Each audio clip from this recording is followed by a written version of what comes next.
Bonjour à tous, je suis très heureux de vous retrouver dans cette nouvelle vidéo dont l'objectif est d'introduire les achats de prestations informatiques. Je vous partagerai les raisons pour lesquelles ces dépenses sont mal maîtrisées, quelques chiffres clés et informations sur le marché afin d'avoir une idée sur les enjeux, sur les différents domaines d'expertise ainsi que sur les activités correspondantes. Pour rappel, vous pourrez consulter dans les précédentes vidéos les objectifs généraux et spécifiques de cette chaîne pédagogique, ainsi qu'une présentation de votre formateur. Si ce n'est déjà fait, merci de cliquer sur le bouton s'abonner et activer la cloche. Tout d'abord, pourquoi les entreprises achètent des prestations informatiques? L'une des raisons principales est le manque de ressources et d'expertise interne. Étant donné la multiplicité et la complexité des besoins, des technologies, des produits et des services, la direction des systèmes d'information n'a pas d'autre choix que de faire appel à des compétences externes pour atteindre ses objectifs. Une autre raison plus stratégique est de faire appel à des prestations qui ne font pas partie du cœur des activités informatiques de l'entreprise ou à faible valeur ajoutée.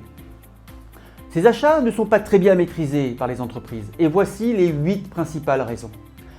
1.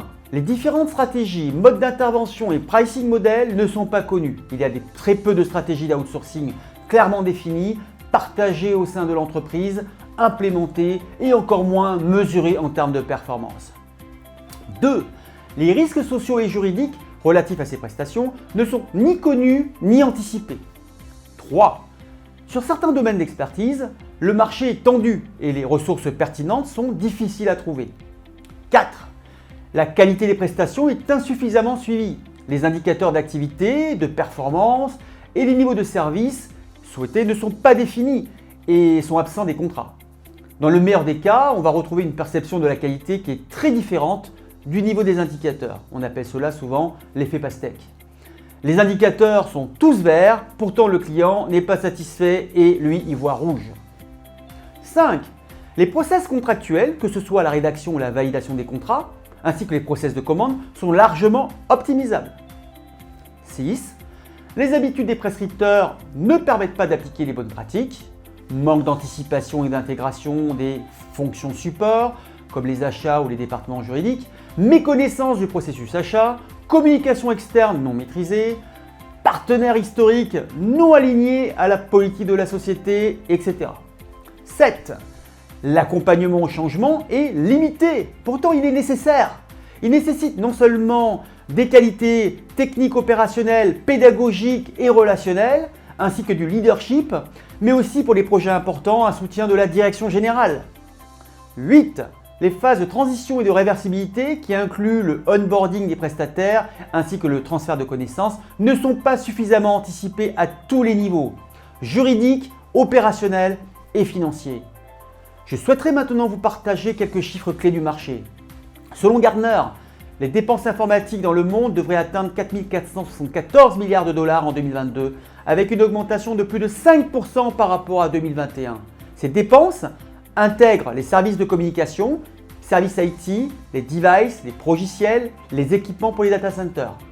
Alors la part des services IT devrait représenter près de 30% des dépenses mondiales, avec près de 1300 milliards de dollars en 2022. Abordons maintenant ce qui fait partie du périmètre des prestations informatiques. Étant donné la complexité et la diversité des marchés fournisseurs et le public que vise ce partage, j'ai décidé de vous présenter une segmentation simplifiée des achats de prestations informatiques. Vous avez d'une part les domaines d'expertise suivants. Réseau, système, sécurité, tierce maintenance matérielle qui va intégrer l'ingénierie locative et financière, l'ingénierie logicielle, les progiciels métiers, les progiciels intégrés, l'informatique industrielle, scientifique, décisionnelle, la gestion de la relation client, le management des processus métiers, le e-business, la gestion des contenus, le monétique, les moyens de paiement, etc. Bien entendu, cette liste n'est pas exhaustive. Dans chacun de ces domaines, on peut bien sûr affiner la granularité, par exemple en ajoutant les technologies correspondantes, ce qui permet d'affiner le sourcing et donc d'augmenter sa pertinence. D'autre part, dans la majorité de ces domaines d'expertise et prestations, vous avez 4 principaux types d'activités. La formation, les études et conseils, les activités d'intégration et les activités d'infogérance. Je pense qu'il n'est pas nécessaire de vous préciser les activités de formation. Dans les activités d'études et conseils, on va trouver par exemple des prestations de conseils en organisation du système d'information, de la conduite de projet, de la conduite de changement, de l'assistance à maîtrise d'ouvrage, les études d'opportunité, les diagnostics de maturité, les analyses de prospection et comparative, les choix d'outils et de solutions. Dans l'intégration, on trouvera par exemple toutes les activités relatives aux spécifications techniques des solutions, leur développement, leur paramétrage, les tests techniques et fonctionnels, leur intégration et leur déploiement. Dans l'infogérance, on trouvera par exemple les activités de maintenance en conditions opérationnelles, comme le support des infrastructures et le support applicatif de différents niveaux en fonction des incidents. On trouvera aussi la maintenance préventive, corrective et évolutive. On ne peut aborder les prestations informatiques sans parler un minimum d'offshoring ou de nearshoring. Certaines entreprises effectuent des activités à l'étranger, par exemple en Inde, en Chine, au Vietnam, très souvent pour réduire leurs coûts car la main-d'œuvre est bien moins chère. C'est ce qu'on appelle l'offshoring. Alors attention, les entreprises peuvent faire de l'offshoring sans pour autant outsourcer leur activité, mais juste les confier à leurs filiales. On va parler de nearshoring quand une entreprise effectue des activités dans des pays étrangers plus proches de la France, comme par exemple en Europe de l'Est, en Roumanie ou en Pologne, ou en Afrique du Nord, au Maroc, en Tunisie. J'en ai terminé avec cette brève introduction sur les prestations informatiques. Merci de votre écoute et à très bientôt sur mes prochaines vidéos.